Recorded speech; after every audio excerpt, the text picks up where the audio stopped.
Hey, how's it going? David Taub here. Hope all's going well, and I hope your guitar and musical journeys are going famously. And I hope these tips and tricks help you out in your pedalboard journey. I got my current live rig pedalboard here, and at the end of the lesson, I'll go over all the pedals and the signal chain. And before we get started, if you want some more free content, I'll tell you what, I'll send you a killer free video lesson and ebook on easy ways to spice up your soloing. That would be the video lesson.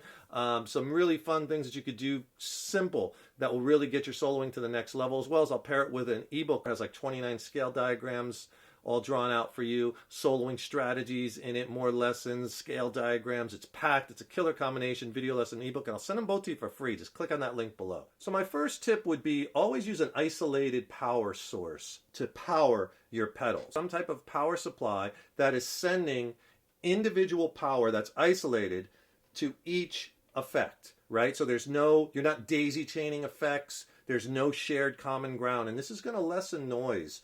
Now I use a Voodoo Labs power brick. I've used them a long time, and they're always done a great job for me. There's a lot of different ones on the market, and mine I actually keep underneath. I don't know if you can see it, but here it is right here. What that's doing is it's feeding power, isolated power, to each of my pedals. Now, I like that better than batteries. First of all, if you're using batteries, the problem with that is after a while it gets expensive, and then also you run into the problem with some of them draining, and you might have some going bad unless you change them a lot. Also, sometimes on the pedals that you have to remove the back of the pedal to get the battery in, it's a pain because then you have to take it off the board, take it all apart, and so it's kind of inconvenient.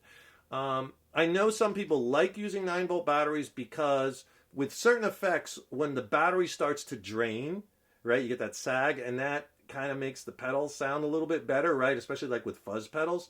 But I'll tell you, man, now they're making these power bricks or power supplies with adjustable voltage. So it's a non-issue because you could use that. I really think in the long run, I'm a big believer that the isolated power source is better, less noise, and if you have lots and lots of effects, less high-end loss, and it just makes things more convenient. My second tip has to do with your cables.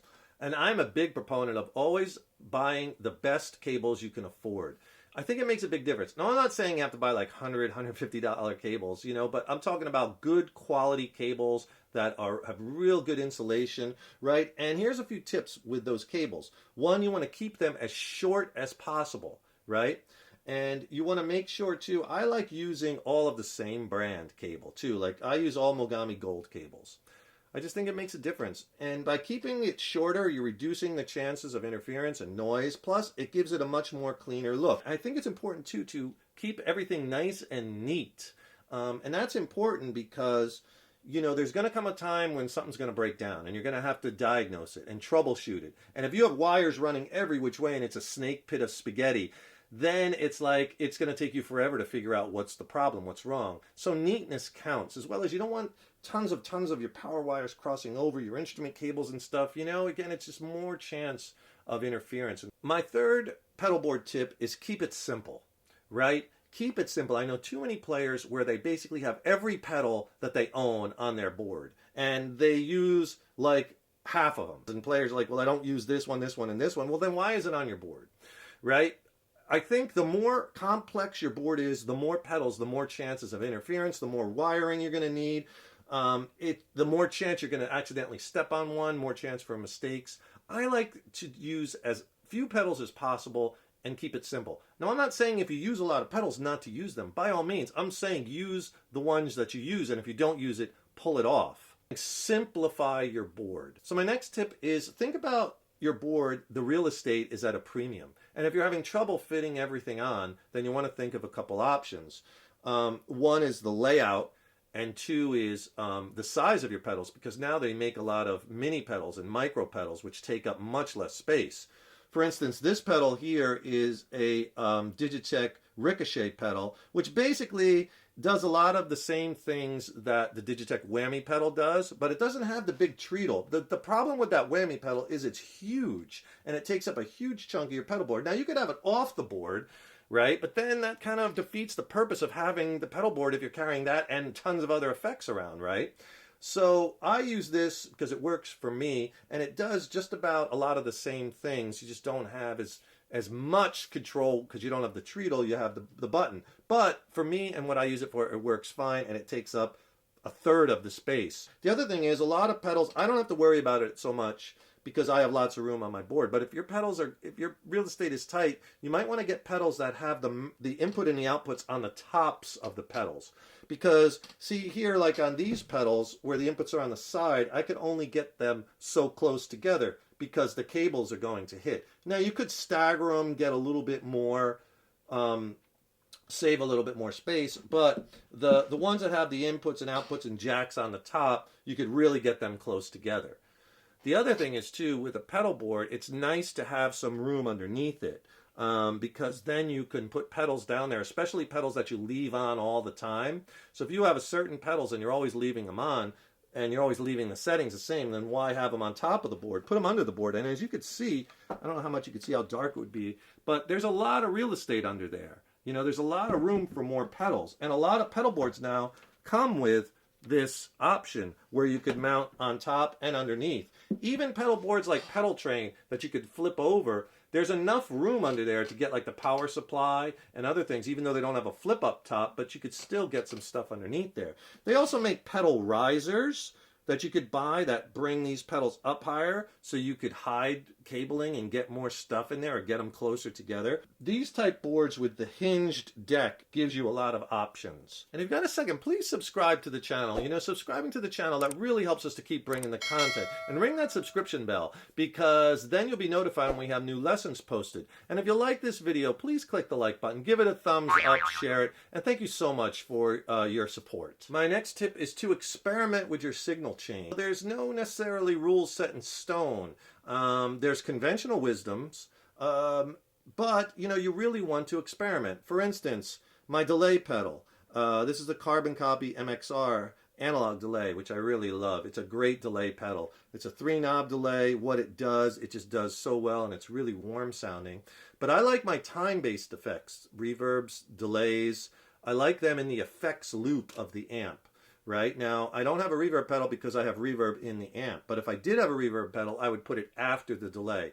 So as far as pedal chain, as far as order, I like delays and reverbs at the end of the chain or in the effects loop. I prefer them because most of my amps have effects loops. So I put the delay and then I put the reverb after the delay because that kind of softens the delay trails. But some people might like the reverb before the delay. So you have to kind of experiment. You experiment, find what sounds best to your ears. I also like modulation effects in the effects loop. For instance, I have here a Dyno My Roto pedal. This is made by Keeley, and I use this on a couple of my original songs. It kind of has, it gives you 3 different actually effects in this. It has the old square wave chorus sound. It also has this kind of like a roto rotating speaker effect. And then also the effect that I really like, it has like a flange combined with that roto sound, which is really interesting and different. I like effects like this. I tried it in front of the amp and in loop. I personally like it in loop. Some people like their modulation effects in front of the amp. Personally, I like it in loop. Another thing is if I had like overdrive pedals, distortion pedals, things like that, I like those in front of the amp. So the guitar into the overdrive pedal, from the overdrive pedal into the front of the amp. Because what that does when you put those type of pedals, gain pedals, in front of the amp, it kicks the amp harder. It pushes your amp harder and kind of kicks it right into the next gear. So you want to experiment with your effects loop, experiment with what's in front of the amp, and experiment with the pedal order. Try the conventional wisdom, see how they work for you, but in the end, it's all what sounds best to your ears. And my last tip is more of a mindset. I think too many players use their pedal board and they think of their pedal board as the foundation of their sound, the foundation of their tone.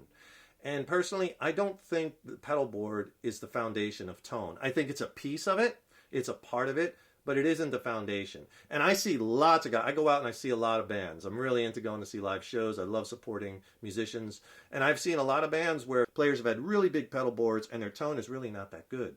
So it's not the foundation. These pedals, the pedal board is not the foundation of your tone. What is the foundation of your tone? I think it's a combination of things. I think part of it comes from your hands and your heart. How you're hitting the guitar, your style, you know, how you lay into the strings, how you bend the strings, your vibrato, the technique that you're using, how you're digging in, right? A lot of how you play has a big chunk of of what your tone is about. The guitar you're using, obviously, the pickups, the amplifier, right? Those are all big pieces of the foundation of your tone. The pedals and the board is certainly a piece of it, but it's not the foundation. Spend more time working on your technique than watching videos on which pedal do I need to make my tone perfect. Because, you know, when you have that philosophy of, oh, I just need one more pedal, just one more and I'll have the tone I want. It's not going to happen. Or, oh, my favorite guitar player uses this pedal. I'll get that pedal and I'll sound just like him, right? Wrong. You know what I mean? You're not going to sound just like, you know, Eddie Van Halen because you use his, you know, flanger pedal or the type of flanger pedal that he used. Eddie Van Halen could have plugged into any amp, any effect, any guitar and played, and he's going to sound like Eddie Van Halen. If you could have plugged into Eddie Van Halen's rig and started playing, you would have sounded like you. You're not going to sound like him, right? Because so much of it comes from those other things I mentioned.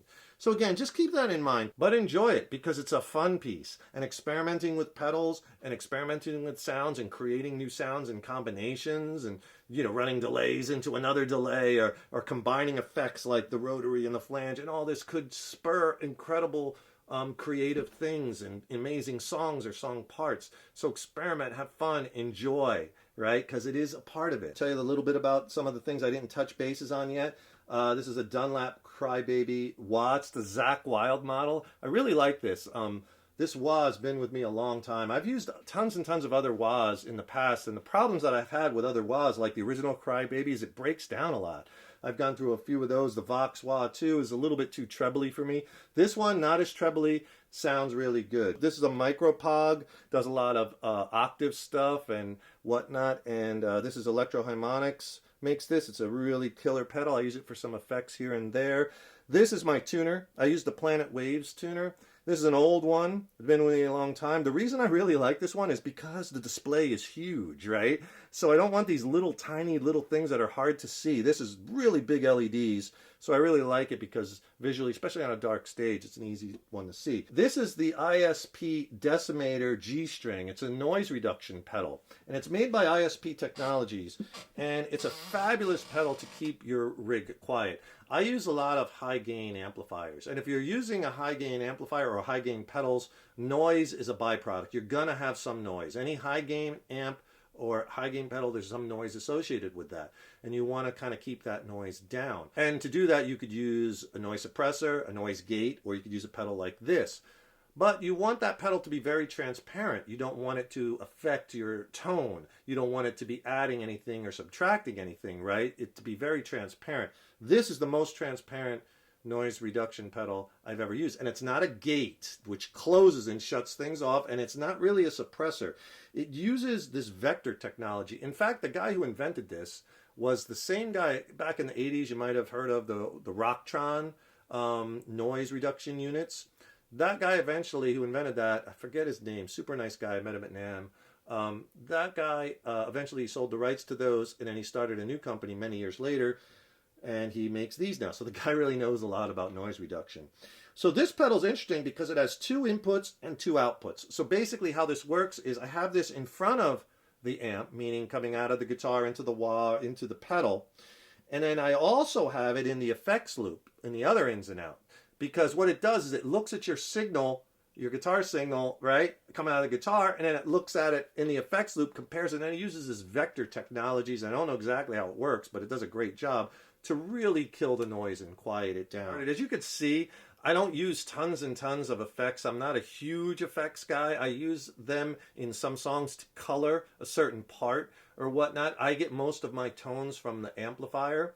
And you might have seen this here. This is the foot switch for the Mesa Boogie Mark V, and that's where I get a lot of my tones. It's a 3-channel amp. I use the 90-watt model live, so I have 3 channels. 1 is clean, 2 I have set to like a lighter rhythm, and then channel 3 is my heavy. I have it set up for my heavy distortion, and then the head has reverb built into it, which I could turn on and off. I leave the reverb on.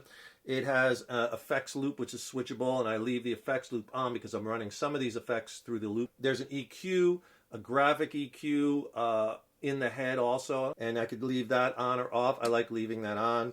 And then there's a mute button. I use that in conjunction like when I use my tuner to deaden all the sound. I hope these pedalboard tips help you along in your guitar and your pedalboard journey. Don't forget to subscribe to the channel. That really helps us to keep bringing the content. Ring that subscription bell, because then you'll be notified when we have new lessons posted. And also don't forget to click on that link in the YouTube description box below. And I have a free video lesson and killer ebook, reference ebook for you. You use it throughout your guitar journey. I'll send it to you for free. Just click on that link below. And some of these effects I used when I recorded my latest record with my original band Mindcell. And if you want to check that out, I'd love for you to hear it. It's a slamming record. We're based out of San Diego, California. I think it's some of the best music I've ever written. It's streaming on all the platforms.